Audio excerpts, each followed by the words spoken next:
직장인들에게 요구되는 덕목 중에 하나가 멀티태스킹입니다.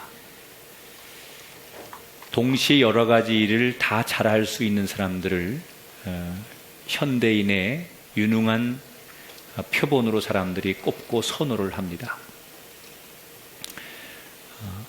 판매도 잘하고 영어 실력도 있고 컴퓨터도 잘하고 인간관계도 좋고 두루두루 다 괜찮은 사람을 직장에서는 선호를 합니다. 현대인들에게 분명히 앞서가는 능력처럼 여겨지는 멀티태스킹. 그러나 이 이론에 반대하는 분들이 최근에 생기기 시작했습니다. 과연 멀티태스킹이 좋은 것이냐? 그렇지 않을 수도 있다. 사람이 여러 가지를 동시에 다 하게 되면 집중력이 떨어지고 깊이 있는 일을 할 수 없기 때문에 오히려 멀티태스킹을 요구하는 이 현대 사회에서 전문성이 결여된 사람들이 나와서 일의 효율성이 떨어지니까 옳지 않다. 되게 반대 의견을 표명하는 분들이 많아지기 시작했습니다. 발전하는 이 문명에 거꾸로 가는 사람들이 있습니다. 예를 들어서 제러드 다이아몬드라고 하는 사람인데 청균쇠라고 하는 책을 써서 베스트셀러를 만든 흥행 작가입니다. 이 제러드 다이아몬드는 너무나 유명한 사람이기 때문에 강연이 굉장히 많이 쇄도하고 그리고 출판 제의를 많이 요청받습니다. 그런데 의외로 이 사람은 컴맹입니다. 세계적인 최고의 작가 다이아몬드라는 사람이 컴맹이라는 것. 소위 앞에서 얘기한 멀티태스킹과는 정반대의 길을 가는 사람입니다. 왜 당신은 유명한 작가인데 컴퓨터를 쓰지 않고 효율적으로 일하지 않느냐? 그랬더니 이 다이아몬드가 이런 얘기를 합니다. 나는 본질적으로 작가인데 작가가 하는 일 이외의 다른 것으로부터 내 능력을 뺏기고 싶지 않다. 내가 책 쓰고 글을 읽고 문학적인 도움을 받는 일 이외에 다른 것들, 비본질적인 것들로 내 삶이 행복할 수 없다. 그래서 나는 컴퓨터 하게 되면 이메일도 해야 되고 페북도 해야 되고 답글도 달아야 되고 너무 복잡하니까 나는 글 잘 쓰고 책 읽는 이 본질적인 거 하나로 만족한다. 그럼 책을 어떻게 씁니까? 그랬더니 자기는 필요한 게 있으면 메모를 한대요. 그냥 아무데나. 그리고 녹음을 한대요. 컴퓨터를 못하니까. 그래서 녹음된 그 내용을 쓰고 싶은 내용을 비서한테 주면 비서가 다시 컴퓨터로 옮겨가지고 책을 만들어낸다는 거예요. 그래도 자기는 불편하지 않다는 거예요. 우리가 잘 아는 정명훈 씨, 유명한 지휘자죠. 이 정명훈 씨는 스마트폰을 가지고 다니지 않아요. 이메일도 없대요. 그러면서 나의 인생에 3가지만 중요하다. 첫째는 음악, 둘째는 가족, 셋째는 신앙. 난 이 3가지 외에 다른 것이 별로 중요하지 않다. 자, 다이아몬드 씨나 이 정명훈 씨의 공통점이 있습니다. 음악가는 음악이라는 본질로 자기를 드러내야 되고 작가는 글로 자기의 본질을 드러내야 돼요. 우리가 무엇에 집중하고 무엇에 관심을 갖느냐가 그 사람의 본질이에요. 여러분 지금 어디에 관심을 가지고 계십니까? 무엇에 집중하고 있습니까? 그게 그 사람의 본질이라는 거예요. 우리는 늘 이런 고민을 합니다. 기독교인의 본질은 뭘까? 교회의 본질은 뭘까? 이 질문에 대해서 많은 사람들이 이야기를 하지만 사실 스스로 기독교인 또는 교회의 본질에 대해서 내가 답을 찾아야 되는데 오늘 우리가 읽은 성경 본문은 솔로몬이 하나님께 성전을 봉헌하고 그 그 봉헌된 성전에서 기도하는 이 이야기를 통해서 교회와 신앙의 본질이 무엇인가를 말씀하고 있어요. 자, 교회의 본질은 뭘까? 따라합시다. 우리의 교회는 하나님 나라의 분점입니다. 자, 백화점이나 이런 데를 가보면 유명 브랜드의 지점을 내려고 합니다.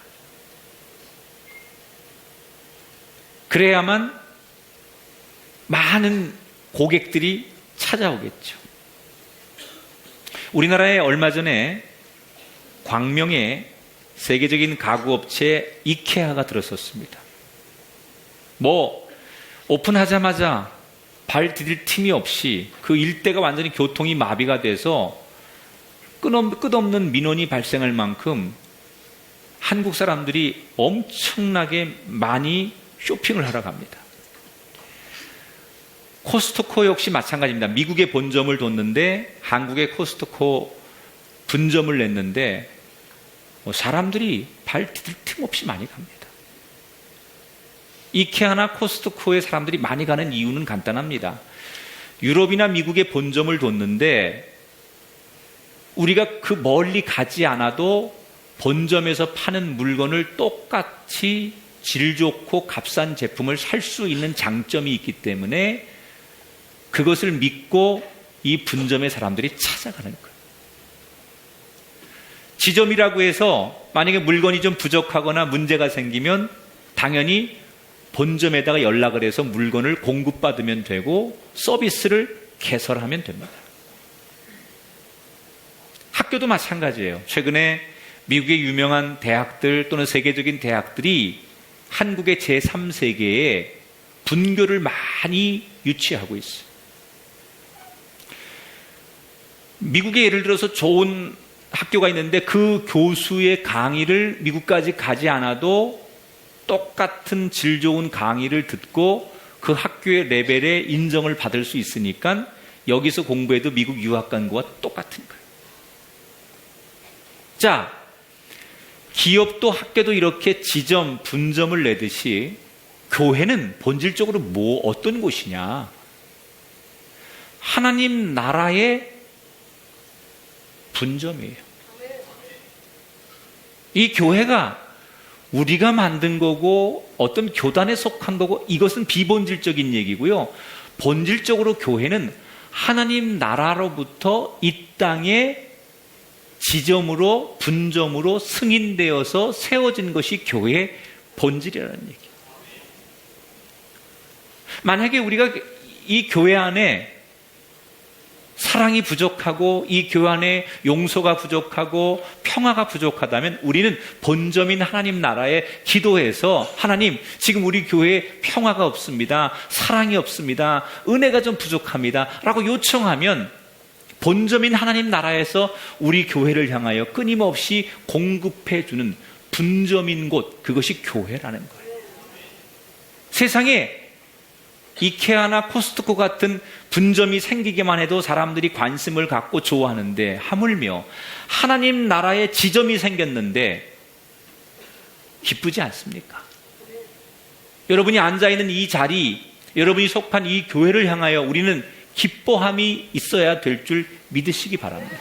우리가 서 있는 이 자리가 진정 하나님 나라의 지점이 되고 그곳이라는 것을 확실히 고백할 수 있는 우리의 성전이 되기를 주의 이름으로 축원합니다. 지금 솔로몬이 하나님 앞에 성전을 봉헌했어요. 이스라엘 백성들이 그동안 성전 없이 살았어요. 1000년 가까이 성막, 천으로 된 임시 성전을 가지고 다녔는데 이제 이스라엘은 나라가 생기고 다윗이 초대 왕이 되고 그래서 이동용 성전이 아니라 고정된 제대로 된 하나님의 성전을 지어야 되겠다. 그래서 다윗이 많은 걸 준비했어요. 경제적으로 건축을 하기에 필요한 재료들, 이런 모든 것들을 다 준비해 놓고 성전을 지으려고 했는데 하나님께서 너는 성전 짓지 말아라. 차라리 기다렸다가 너의 아들 세대의 성전을 짓게 해라. 그래서 솔로몬이 아버지가 준비해 놓은 그 막대 막대한 재산과 하드웨어를 동원해서 드디어 성전을 건축하고 하나님 앞에 봉헌을 하는 거예요. 그런데 이 성전의 규모가 얼마나 대단하고 얼마나 최선을 다한 아름다운 성전이었는지 대표적으로 금 10만 달란트가 동원되고 은 100만 달란트가 동원됐어요. 놋과 철이 그 무게를 측량할 수 없을 만큼 엄청나게 많은 좋은 재료들을 동원해서 성전을 건축했어요.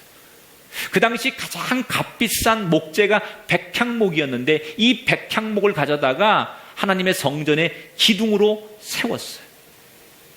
이 세상 누가 져도 더 이상 화려하고 아름다울 수 없게끔 최선의 최고의 성전을 솔로몬과 이스라엘 백성들이 지어서 하나님 앞에 봉헌하는 거예요. 여러분 얼마나 기쁘겠어요.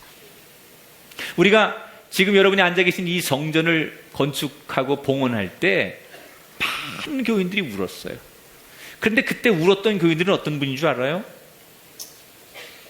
이 성전을 짓는데, 하나님의 성전을 짓는데 어렵지만 어떤 분은 자기 집을 담보로 해서 헌금을 드린 분이 있고, 어떤 분은 적금을 깨서 드린 분이 있고, 자기 폐물을 가져다가 하나님 앞에 드린 분이 있고, 매주마다 매달마다 이걸 쪼개어가지고 약속해서 하나님 앞에 어렵지만 헌금을 건축헌금으로 드렸던 그런 분들은 최선을 다했기 때문에 내 믿음과 눈물과 삶이 들어간 이 교회 앞에서 이 봉헌을 할 때 너무 감격해서 눈물이 났던 거예요. 솔로몬과 이스라엘 백성들이 최선을 다해서 지어서 봉헌하는 이 성전을 보고 감격스러우니까 눈물이 나는 거예요. 이렇게 하나님 앞에 최선을 다한 성전을 딱 봉헌했는데 곧바로 그 성전 안에 놀라운 일이 벌어졌어요. 10절 11절을 볼게요. 10절 11절을 같이 읽어봅니다. 시작. 제사장이 성소에서 나올 때 구름이 여호와의 성전에 가득하매 제사장이 그 구름으로 말미암아 능히 서서 섬기지 못하였으니 이는 여호와의 영광이 여호와의 성전에 가득함이었더라. 따라합시다. 여호와의 영광이 성전에 가득했더라. 자, 하나님께 성전을 탁 봉헌해 드렸더니 그 성전 안에 하나님의 영광이 가득했다. 이 말은 하나님의 임재하심을 모든 사람들이 느꼈다는 얘기예요. 여러분, 이게 교회의 본질이에요. 교회는 하나님이 거하셔야 교회예요. 교회는 하나님을 느낄 수 있어야 교회예요. 하나님이 영광 받으시는 곳이 교회지, 하나님이 없다면, 사람만 보인다면, 사람만 모인다면, 교회 시설만 있다면 그건 콘크리트 건물일 뿐이지, 사람만 있다면 그건 모임일 뿐이지 교회가 아니라는 거예요. 하나님의 영광이 나타나고 하나님의 임재가 나타나야만 그게 교회라는 거예요. 아무리 교회를 현대적으로 멋있고 화려하게 지었을지라도 그 안에 하나님이 계시지 않으면 그 건물은 아무것도 아니에요. 그냥 하나님 없는 빌딩, 콘크리트 건물일 뿐이라는 거예요. 성도들이 아무리 사람들이 많이 모이고 유명한 사람들이 그 안에 모여도 모인 그 사람들이 하나님의 이름을 높이지 아니하면 그때부터 그곳은 더 이상 교회가 아니에요.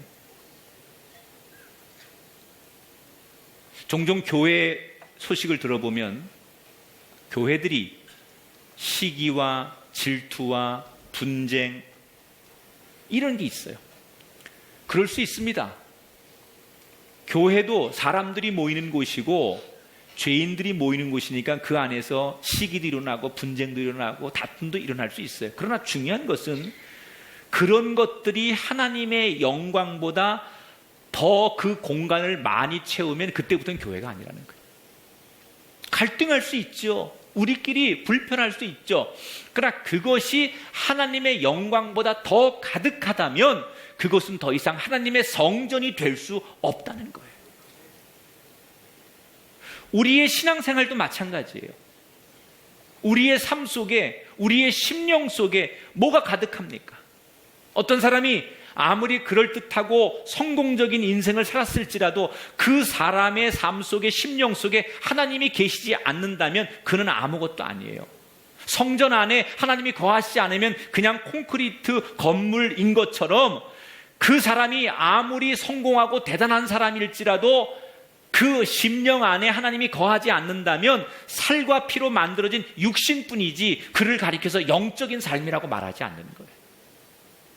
영적인 삶이 되려면 그 사람의 삶에, 그 사람의 심령 속에 하나님이 거하셔야 돼요.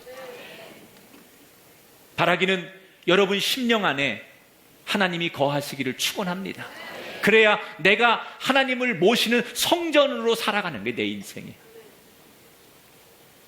그래야만 우리 가정이 거룩한 성전의 가정이 되는 거예요. 지금 솔로몬이 지은 이 성전에 하나님이 찾아오신 것처럼 바라기는 우리의 교회에도, 우리의 가정에도, 특별히 여러분의 삶에도 하나님이 찾아오시기를 주님의 이름으로 축원합니다. 그래서 우리의 인생 속에 하나님의 영이 가득한 것을 우리가 보고 느낄 수 있을 때 그게 성도의 본질이라는 거예요. 그게 교회의 본질이라는 거예요. 자, 그러면 교회는 하나님의 분점으로 세워졌는데 뭘 해야 되느냐? 하나님은 왜 그러면 교회를 이렇게 많이 세우셨느냐? 따라합시다.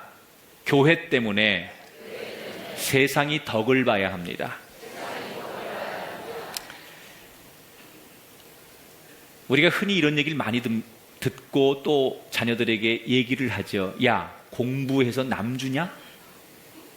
이 말은 다 너 잘 되라고 하는 얘기야. 너 지금 공부 열심히 하고 네가 지금 공부에 투자하면 다 너의 인생에 너 잘 되라고 하는 얘기야.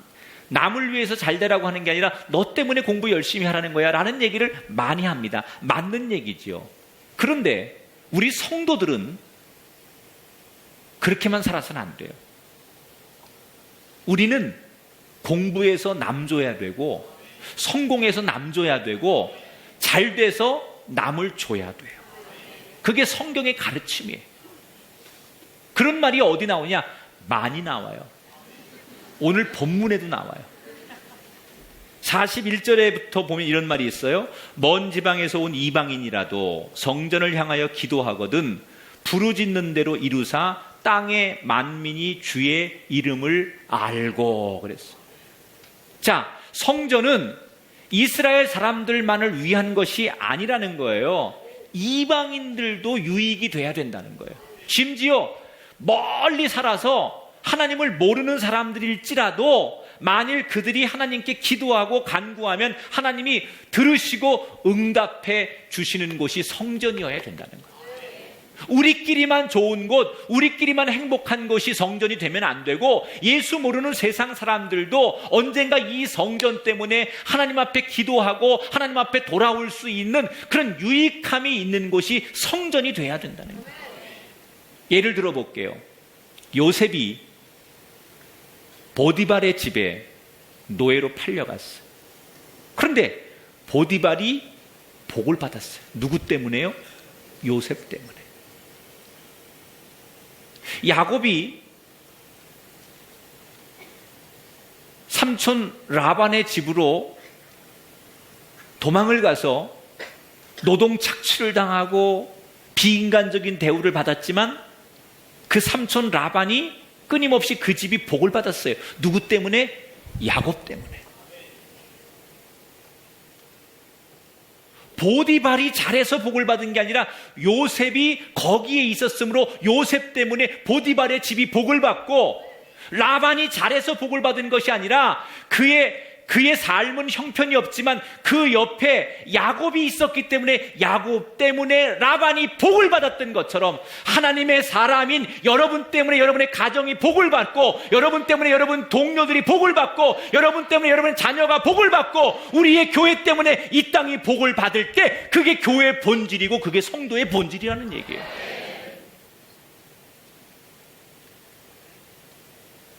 우리로 하여금 내 주변이 덕을 보게 만들어요.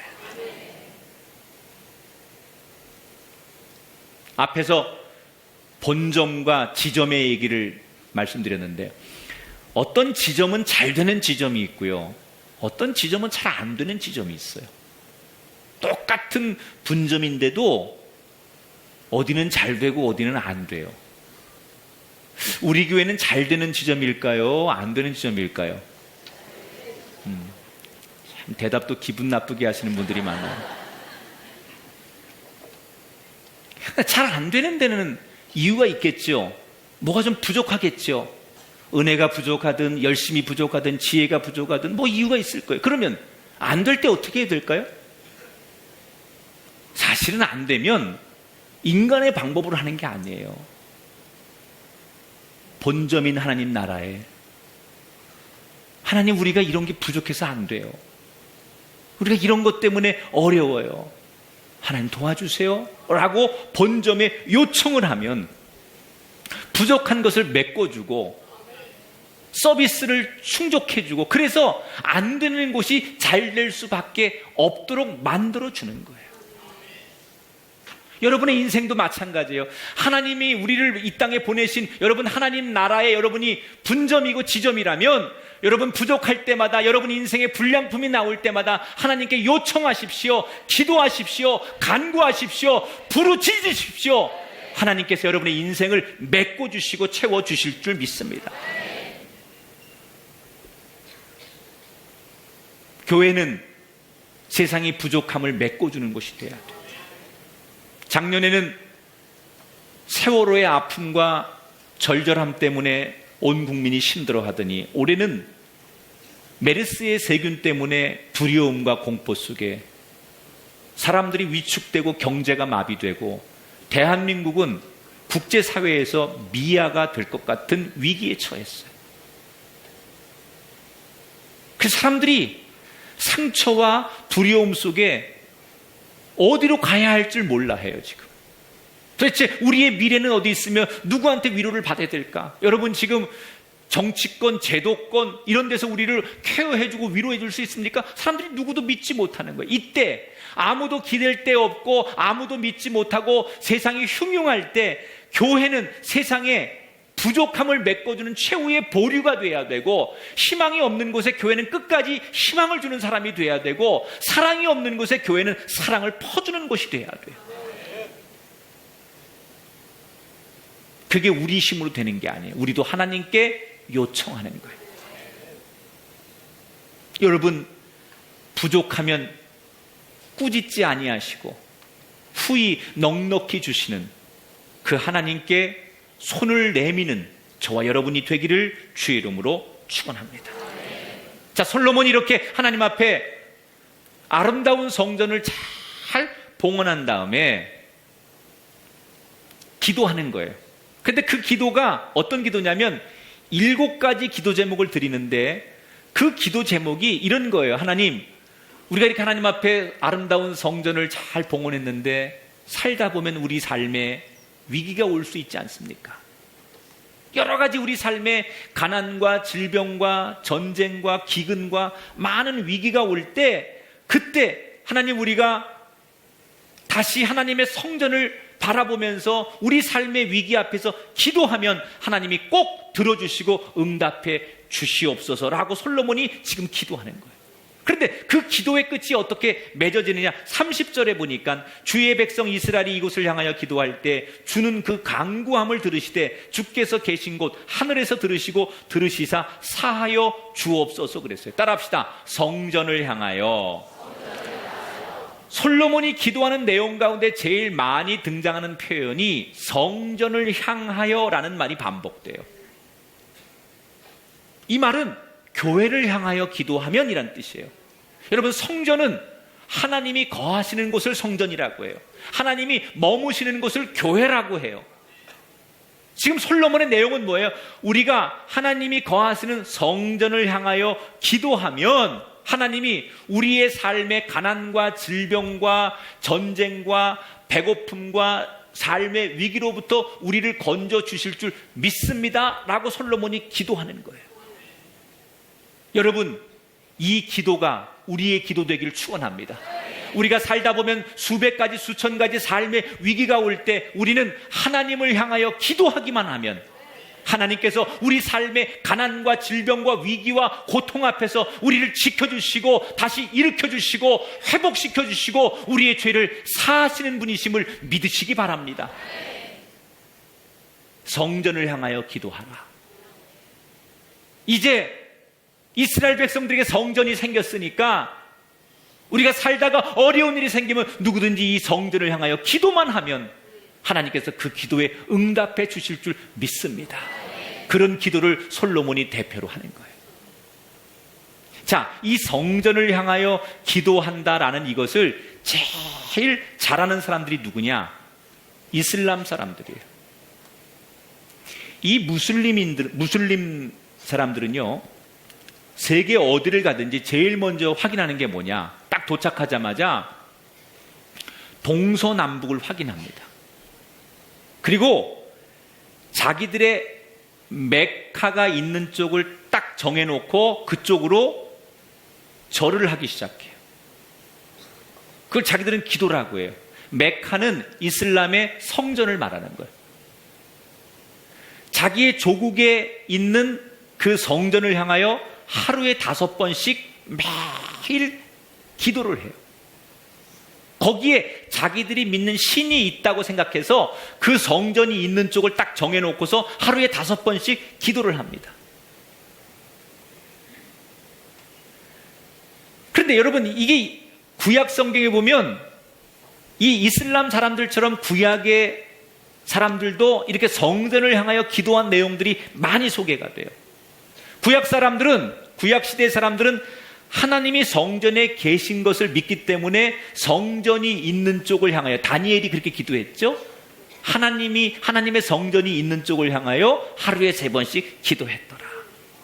그런데 이런 기도의 행위가 예수님이 오면서 이런 사고가 완전히 깨지게 됩니다. 사마리아 여인이 예수님께 어느 날 이렇게 질문했어요. 하나님이 계신 곳은 여기 사마리아입니까? 아니면 예루살렘에 있는 겁니까? 하나님은 어디 계신 겁니까? 이렇게 물었어요. 그랬더니 예수님 뭐라고 대답해요? 이것도 저것도 아니요. 신령과 진정으로 예배하는 곳에 그 어디라도 하나님이 계시니라. 구약시대까지는 하나님은 성전 안에 계신 하나님이라고 생각했어요. 그래서 성전을 향해 기도했어요. 그런데 예수님이 오시면서 뭐라고요? 신령과 진정으로 예배하는 곳, 그곳이 바로 성전이고 그곳에서 신령과 진정으로 예배하고 기도하는 그곳에, 그 성전에, 그곳이 어디든 간에 하나님은 함께 하신다 그랬어요. 지금도 이슬람이나 유대교는 그들의 성전을 향하여 기도할지 모르지만 우리 기독교는 우리의 심령 속에 계신 하나님을 향하여 기도하면 된다는 거예요. 건물로 지어진 성전만이 아니라 하나님이 계시는 곳은 어디서라도 기도하는 것, 그게 우리의 자랑이에요. 그게 우리의 축복이에요. 여러분, 운전을 하다가 여러분 골방에서 혼자 있거나 병상에 누워 있을지라도 여러분 그곳에서 신령과 진정한 마음으로 하나님 앞에 기도하는 마음, 예배하는 마음으로 있고 여러분이 찾는다면 그곳에서 하나님이 여러분을 만나주시고 그곳이 예배가 되고 그것이 신령한 성전이 됨을 믿으시기 바랍니다. 날마다 우리의 눈이 세상만 바라보고 세상의 권력자, 인기만 바라보고 있지 않습니까? 우리가 바라봐야 할 곳은 바로 하나님입니다. 고난의 때에 부르짖기만 하면 들으시는 하나님을 향하여 기도하고 간구하는 것, 그것이 하나님이 이 교회를 주신 이유고 성도를 성도되게 하는 본질로 허락하신 거예요. 여러분, 오래 신앙생활하는 걸 자랑하지 말아요. 내 직분을 자랑하지 말아요. 내가 아무리 오랫동안 화려하게 신앙생활 했을지라도 내 안에 하나님이 계시지 않는다면 아무것도 아니에요. 아무리 크고 아름답고 거룩해 보이도록 건물을 짓는다 할지라도 그 속에 하나님이 계시지 않는다면 그것은 그냥 콘크리트 건물에 불과한 거예요. 그 안에 무엇이 들어있느냐가 중요합니다.